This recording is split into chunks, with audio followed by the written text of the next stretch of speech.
వసుదేవసుతం దేవం కంసచారూరమర్దనం దేవకీ పరమానందం కృష్ణం వందే జగద్గురుం.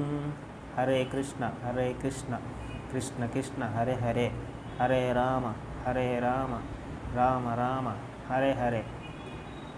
మనలో ప్రతి ఒక్కరికి మంచి బుద్ధి, స్థిరమైన మనసు, శాంతి, సుఖము కావాలి కదండి.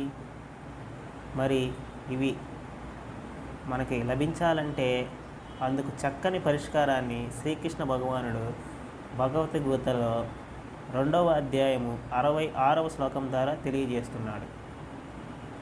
శ్రీకృష్ణుని మీద భక్తి భావనతో భగవంతునితో సంబంధం లేనివాడు మంచి బుద్ధిని, స్థిరమైన మనసును, శాంతిని పొందజాలడు.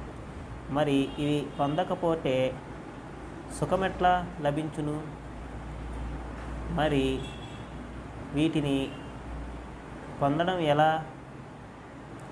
డబ్బుతో కొనలేము, ఎవరు ఇవ్వలేరు. ఒకవేళ డబ్బుతో కొన్న, ఇతరుల నుంచి పొందిన అవి అశాశ్వతములు, శాశ్వతములు కావు. కానీ శ్రీకృష్ణ భగవానునితో సంబంధము ఉన్నప్పుడు మనకు శాశ్వతమైన మంచి బుద్ధి, స్థిరమైన మనసు, శాంతి, సుఖము లభిస్తాయి. శ్రీకృష్ణ భగవానుతో సంబంధము కలిగి ఉండడం అంటే భగవద్గీతను ప్రతిరోజు చదవడమే.